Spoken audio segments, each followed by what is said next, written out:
नमस्कार साथियों।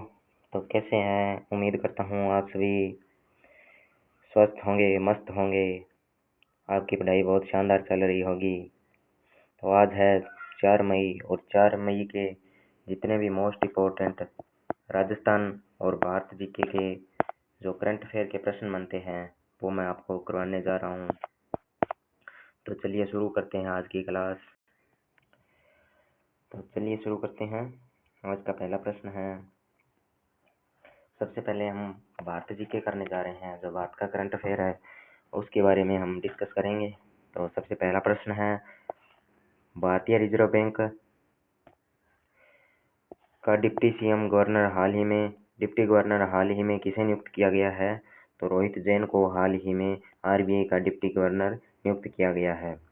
अगला प्रश्न है, भारत का पहला पेपरलेस न्यायपालिका राज्य किसे घोषित किया गया है? तो भारत की पहली जो पेपरलेस न्यायपालिका है वो सिक्किम राज्य की न्यायपालिका बनी है, जिसने पूरी न्यायपालिका को क्या कर दिया?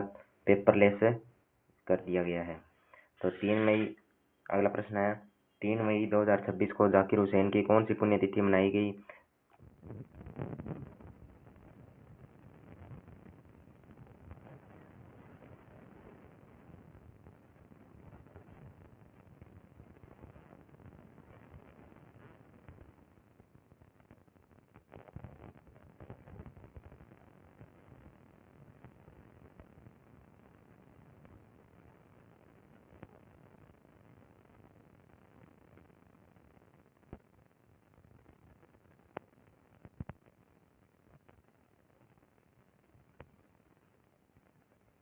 कौन सा दिवस मनाया गया? 66वां स्थापना दिवस है वो मनाया गया है। अगला प्रश्न है, भारत का के लेखा महानियंत्रक सीडीए के रूप में किसे नियुक्त किया गया है? तो भारत के जो सीडीए यानी लेखा महानियंत्रक जो नियुक्त किया गया है वो बने हैं अनुग्रह नारायण दास। अनुग्रह नारायण दास को भारत का सीडीए यानी महालेखा नियंत्रक नियुक्त किया गया है, अनुग्रह दास। अगला प्रश्न है, पाक जलडमरू मध्य को 9 घंटे 50 मिनट में पार करने का विश्व रिकॉर्ड किसने बनाया है? तो यह बनाया है ईशांत सिंह ने। ईशांत सिंह ने यह तैराकी रिकॉर्ड बनाकर चर्चा में आए हैं। इन्होंने पाक जलडमरू मध्य है जो लगभग 29 से 30 किलोमीटर की लंबाई में है उसको मात्र 9 घंटे और 50 मिनट में तैरकर पार किया है। अगला प्रश्न है, IFFI के 57वें संस्करण के लिए महोत्सव निदेशक किन्हें नियुक्त किया गया है? तो यह नियुक्त किया गया है आशुतोष गोवारिकर। तो आशुतोष जी गोवारिकर को 57वें IFFI के लिए जो महोत्सव निदेशक है वो नियुक्त किया गया है। यह कौन है? प्रसिद्ध फिल्म निर्माता यानी डायरेक्टर है कौन? आशुतोष जी गोवारिकर। अगला प्रश्न है, विश्व प्रेस स्वतंत्रता सूचकांक 2026 में भारत का स्थान कौन सा है? तो विश्व प्रेस 2026 में भारत का जो स्थान है 157वां है। तो अगर बात करें 2025 में तो वो था 151 नंबर। भारत को 6 स्थानों का नुकसान हुआ है। इस भारत की जो विश्व प्रेस स्वतंत्रता है रैंक है उसको 6 स्थानों का नुकसान हुआ है और भारत 156वें नंबर पर पहुंच गया है, 157वें नंबर पर पहुंच गया है। अगला है, शून्य उत्सर्जन वाली दुनिया की पहली कोयला बैटरी किस देश ने बनाई है? तो वो बनाई है चीन ने। चीन ने पर्यावरण के अनुकूल कोयला बैटरी विकसित की है जो क्या है? शून्य उत्सर्जन करेगी, शून्य उत्सर्जन। अगला प्रश्न देखिए,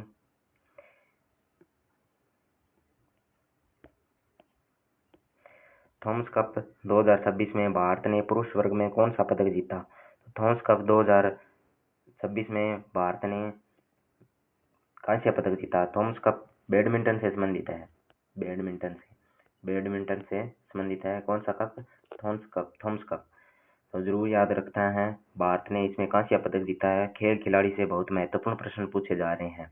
अगला है, एमएसएमई मंत्रालय के सचिव के रूप में किसे नियुक्त किया गया है? तो एमएसएमई के जो सचिव है वो बने हैं भारत खेड़ा। जो भारत खेड़ा है एमएसएमई मंत्रालय का सचिव नियुक्त किया गया है भारत खेड़ा को। अगला प्रश्न है, भारत का पहला राज्य संचालित अंतरिक्ष प्रौद्योगिकी उत्कृष्टता केंद्र कहाँ शुरू हुआ? तो यह शुरू किया गया है बेंगलुरु में। कहाँ शुरू हुआ है? बेंगलुरु में। अगला प्रश्न देखिए, कोयला खनिक दिवस हर साल कब मनाया जाता है? तो कोयला खनिक दिवस है वो हर साल 4 मई को मनाया जाता है। यानी आज कौन सा दिवस है? कोयला खनिक दिवस। अब अगर बात करें महत्वपूर्ण जो तथ्य है वन शॉट में एकदम अपने रिवीजन करें तो 6-7 प्रश्न है जो इसमें इंपॉर्टेंट रहने वाले हैं। तो आरबीआई का डिप्टी गवर्नर नियुक्त किया गया है रोहित जैन को। पहला पेपरलेस न्यायपालिका बनी है सिक्किम। जाकिर हुसैन की 57वीं पुण्यतिथि अब मनाई गई है। महाराष्ट्र का 66वां स्थापना दिवस 1 मई 2026 को सीडी अनुग्रह नारायण दास को मनाया गया है। आईएफएफआई 57वां निदेशक आशुतोष गावरीकर को। प्रेस स्वतंत्रता सूचकांक में भारत का स्थान है 157वां। अब बात करें हम राजस्थान करंट अफेयर की, तो जो मुख्य तथ्य है और अन्य जो प्रश्न हैं जैसे डेली सूजस अपडेट हो गई और अन्य छोटे मोटे जो प्रश्न हैं वो A to Z हम आपको कराने जा रहे हैं, क्योंकि करंट का कोई तोड़ नहीं है कि कहीं से भी पूछा जा सकता है। एग्जाम में एग्जामिनर है वो कहीं से करंट को उठाकर पूछ सकता है। तो चलिए अब शुरू करते हैं राजस्थान का करंट अफेयर। तो आईआईटी जोधपुर का सतत निर्माण नवाचार। भारतीय प्रौद्योगिकी संस्थान जोधपुर ने सतत निर्माण सामग्री का महत्वपूर्ण नवाचार किया है। देखिए क्या किया है। कृषि अवशेष प्लास्टिक के कचरे का उच्च प्रदर्शन निर्माण सामग्री विकसित की है। यह तकनीक चक्रीय और जलवायु के लचीले बुनियादी ढांचे को बढ़ावा देती है। अनुसंधान नेतृत्व किया है प्रियव्रता राउतरे ने। शोध किया है स्कूल ऑफ डिजाइन द्वारा। शोध किसके द्वारा निर्मित है? स्कूल ऑफ डिजाइन द्वारा विकसित है। तो नई सामग्रियां बनाई है बायोब्रिक्स एग्रोप्लास्टिक ब्लॉक्स, यानी जो बायोब्रिक्स यानी इनसे प्लास्टिक वगैरह से एक तो ईंट और जो वो लॉक सिस्टम की जो ईंटें आती है यानी जो सड़कें इत्यादि या गलियां बनाने के काम में आती है वो है एग्रोप्लास्टिक ब्लॉक्स का निर्माण भी इससे किया है। बायोब्रिक्स की विशेषताएं धान का भूसा, गेहूं का भूसा और गन्ने के अवशेष, कृषि अपशिष्ट का प्रयोग, कम ऊर्जा खपत वाली प्रक्रिया है, चूने लाइम आधारित फॉर्मुलेशन है, कार्बन ऋणात्मक सामग्री है, टिकाऊ और पर्यावरण अनुकूल विकल्प है। यानी अगर इसको डिकम्पोस्ट करना हो, रिकम्पोस्ट करना हो तो ये आसानी से क्या है पर्यावरण में घुल मिल सकती है। आगे आता है पंचायत उन्नति सूचकांक अप्रैल 2026 में जारी। वित्तीय वर्ष कौन सा है? 2023-24। तो उद्देश्य है ग्राम पंचायतों का समग्र विकास का क्या करना है? मूल्यांकन करना है ताकि पता चल सके ग्राम पंचायतों का कितना विकास किस स्तर तक हुआ है। तो कुल रैंक में राजस्थान का प्रदर्शन रहा 15वां स्थान। कुल पंचायतें शामिल 11,037। ए ग्रेड में 8 पंचायतें, 5,437 पंचायतें हैं बी ग्रेड में, सी ग्रेड में 5389 और डी ग्रेड में 203 पंचायतें। शीर्ष राज्य रहा त्रिपुरा 943 ए ग्रेड पंचायतों के साथ प्रथम स्थान है त्रिपुरा ने प्राप्त किया है। तो राजस्थान की सर्वश्रेष्ठ पंचायत की बात करें तो कटौला पंचायत सांचौर ब्लॉक जालोर। तो ये कंटोला पंचायत है वो आपको सांचौर ब्लॉक जालोर की जरूर याद रखनी है। कटौला या करोला पंचायत है ये, तो आपको जरूर याद रखनी है। इसका स्कोर रहा 77.89%। 77.89% इसका स्कोर रहा। चलिए आगे है गरीबी मुक्त व आजीविका थीम आधारित श्रेष्ठ पंचायतें। तो गरीबी मुक्त और आजीविका की जो पंचायत थी वो भीमपुर करौली 93.39 के साथ पहले स्थान पर। स्वच्छ पंचायत सांबड़ा भीलवाड़ा। स्वच्छ व हरित पंचायत हिमा सीकर 94.29। बाल हितैषी दादिया रामदरा पंचायत सीकर में। आगे देखिए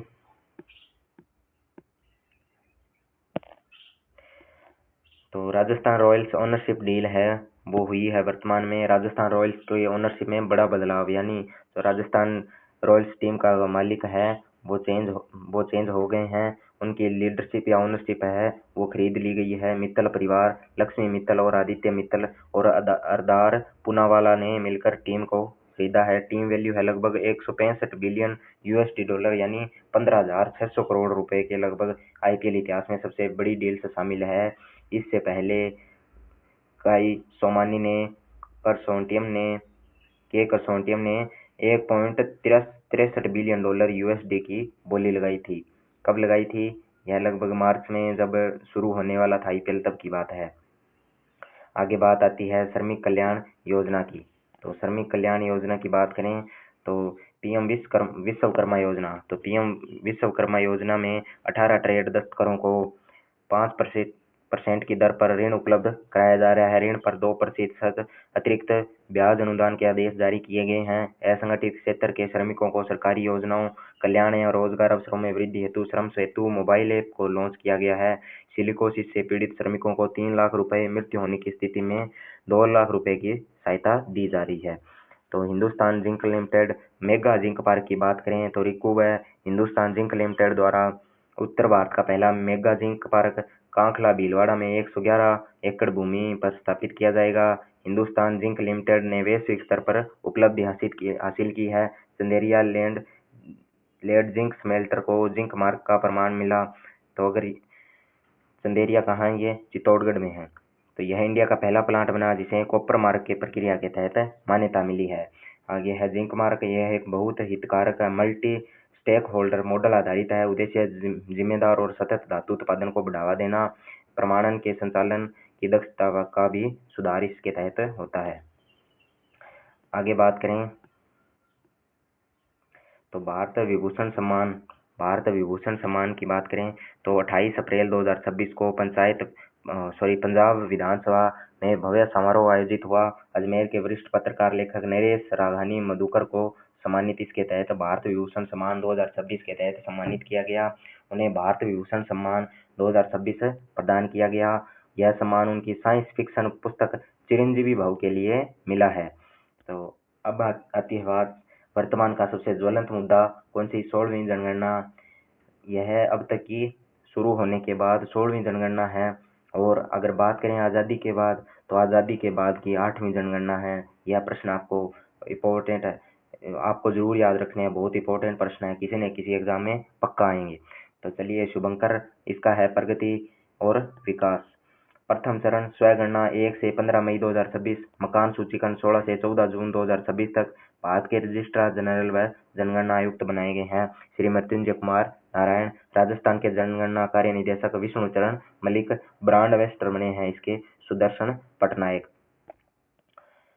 अब द्वितीय चरण में जनसंख्या गणना फरवरी 2027 में होगी। डिजिटल प्रक्रिया ASLO ऐप और स्वगणना पोर्टल के माध्यम से डेटा नेशनल सर्वर पर अपलोड किया जाएगा। स्वगणना यानी सेल्फ इन्यूमरेशन, जनता को सरकारी प्रगणक के आने से पहले खुद का डेटा ऑनलाइन भरने का विकल्प मिलेगा। पहचान पत्र, स्वगणना करने वालों को 11 अंकों का एक पहचान नंबर मिलेगा जो प्रगणक को दिखाना होगा। जो जिन अधिकारियों की ड्यूटी इसके तहत लगेगी उनको आपको ये 11 अंकों का जो पहचान अंक है वो दिखाना होगा।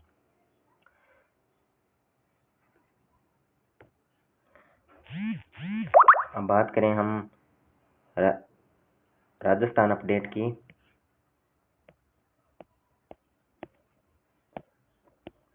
तो चलिए पोषण पखवाड़े में राज्य के जिलों में जोधपुर में प्रदेश में प्रथम स्थान हासिल किया है। कुल 1,65,353 गतिविधियां आयोजित की गई। निर्धारित लक्ष्य है 133.19%।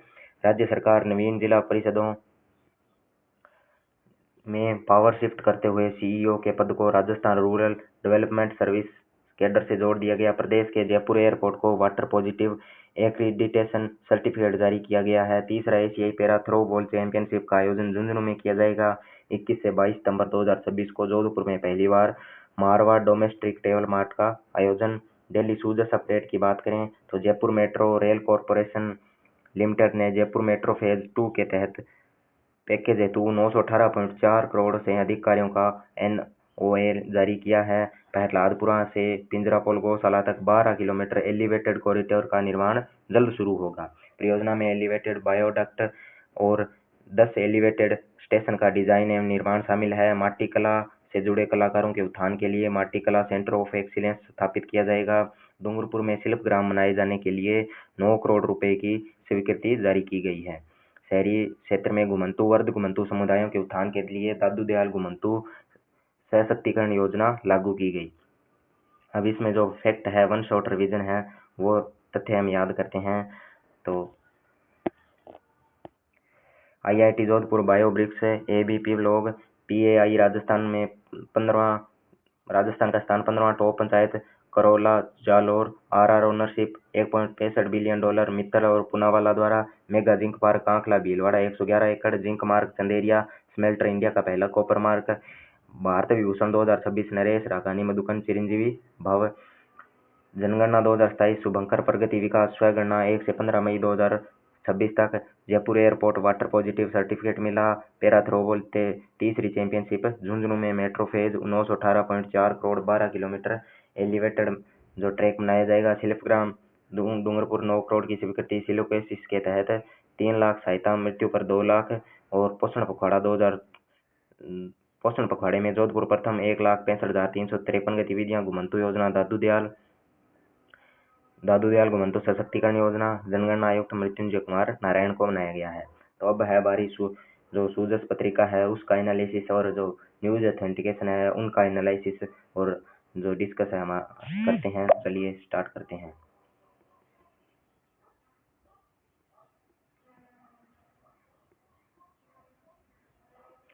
तो सबसे पहले अगर हम बात करें सूजस प्रश्नोत्तरी की तो देखिए, डेयरी संघ से जुड़ी पंजीकृत महिला दुग्ध उत्पादकों की बेटियों पर शादी पर 1 लाख रुपए का अनुदान सर्स लाडो योजना के तहत चलाया गया है। जयपुर में मेट्रो फेज 2 के क्रियान्वयन के लिए केंद्र और राज्य सरकार के बीच जो साझेदारी रहेगी उसका अनुपात रहेगा 50-50, 50-50।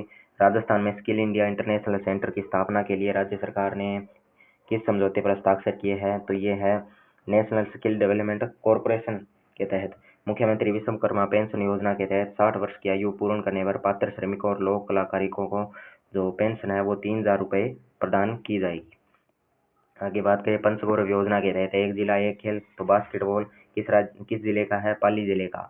तो आपको बताना है डीग जिले का जो एक जिला एक खेल के तहत कौन सा खेल है। तो कमेंट जरूर करें। आपको वीडियो कैसा लगा ये भी बताएं। थोड़ा सा न्यूज एनालिसिस कर लेते हैं। पोषण पखवाड़ा भारत सरकार द्वारा आयोजित 2 सप्ताह का जन जागरूकता जो मिशन 2.0 के तहत महिलाओं और बच्चों को कुपोषण कम करना और एनीमिया जागरूकता और रोकथाम के प्रति जागरूकता भी फैलाना इसका मुख्य उद्देश्य रहेगा। बाकी ये पूरी न्यूज़ है, आप इसका पूरी तरह से एनालिसिस कर सकते हैं। आगे बात करें तो पोषण पखवाड़े में जोधपुर नंबर 1, राजस्थान देश में अव्वल स्थान पर। अगली न्यूज़ का बात करें तो ये विश्वकर्मा जो पीएम विश्वकर्मा योजना है इसके तहत सरकार 60 वर्ष से आयु पूर्ण करने पर जो स्ट्रीट वेंडर्स हैं उनको 3,000 रुपये माह के तहत प्रदान करेगी। मासिक पेंशन सरकार द्वारा दी जाएगी। इसका नाम और अनुप्रयोज्यता ये है, तो आप इसको विस्तृत रूप से स्क्रीनशॉट के माध्यम से पढ़ सकते हैं। तो ये थी आज की क्लास। तो आप कमेंट करके ज़रूर बताएं आपको कैसी लगी आज की क्लास। तो धन्यवाद, मिलते हैं बहुत जल्द अगले सेशन में। तो जय हिंद, जय भारत, जय राजस्थान।